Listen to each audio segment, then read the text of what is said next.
With respect Objection to that the comment. issue of Ms. Cusick being upset, I take it in the 40 years that you've described, especially being in your line of work, you've dealt with people who are upset, correct? Yes, sir. From citizens to firefighters, EMS personnel. Yes, sir. You've had occasion to deal with people that have been in an upset state. Yes, sir. Okay. Do you find in your experience that it's usually the case that you need to follow up with them after their moments of being upset in order to determine what the issues are? Objection, you can answer. The way I've been trained, and I don't know, I hope this makes sense, but I would describe myself as pretty well trained, is you try to determine what the line is between public servant and public doormat. When people use the kind of language that she used in my presence, we crossed over to public doormat. And what you get trained to do is you never put up with public doormat. What she conveyed to me, I perhaps should have placed her on charges, and we should be looking at a sexual harassment suit towards her.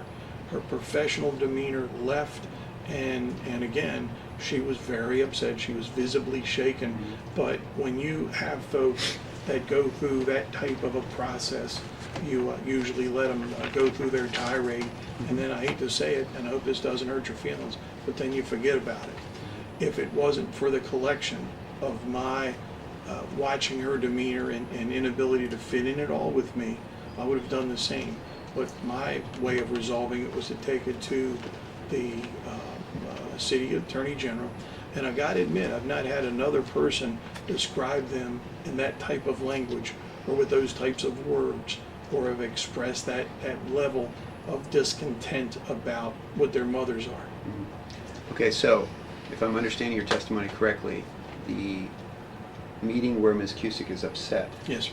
and uses the language that you described was not the reason by itself why you sought her removal as general counsel. Objection, form, you can answer. And I apologize, but I'm going to say it for I think a fourth time again, but that was the straw that broke the camel's back.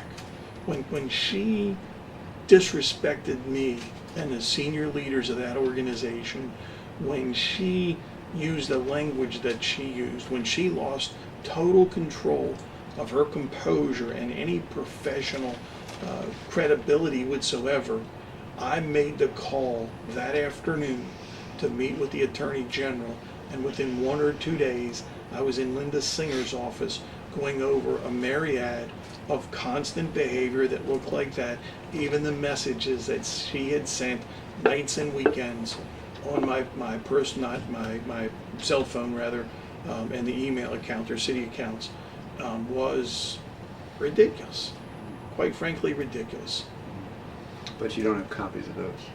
I hope that the city does.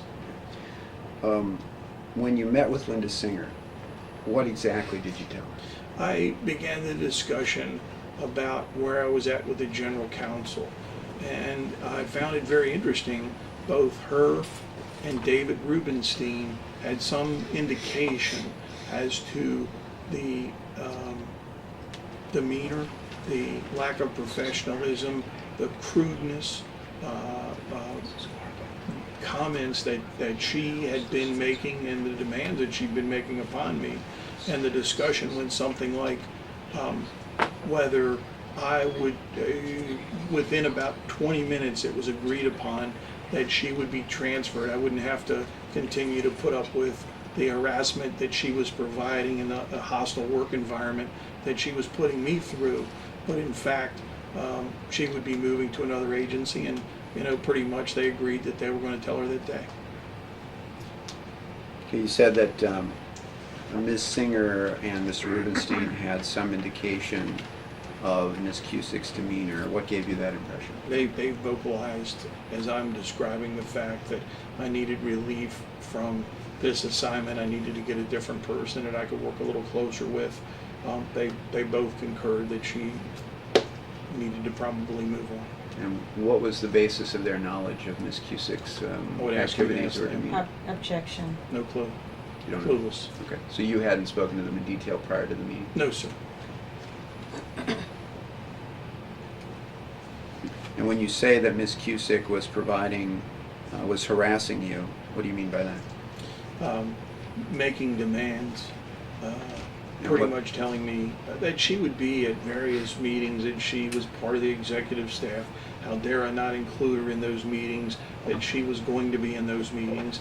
And again, I found all of that very objectionable. How many times did Ms. Cusick tell you that she was going to be in the executive staff meetings? 2 or 3, And in what form did she communicate? verbally as I recall. And how many times? And perhaps in one email. I think, I'm going to say that she sent that off in one email, one Friday or Saturday night.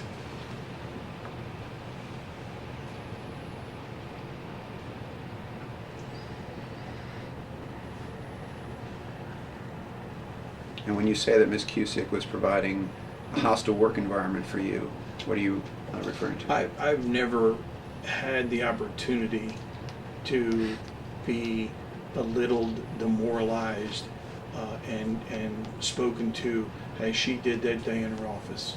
And the other side of it is obviously the gender difference as well. And not that it wouldn't have been horrifying for a man to have distressed me and to have told me about the habits of the other employees, or the alleged habits, but this was a woman barking at me as well. I was overwhelmed.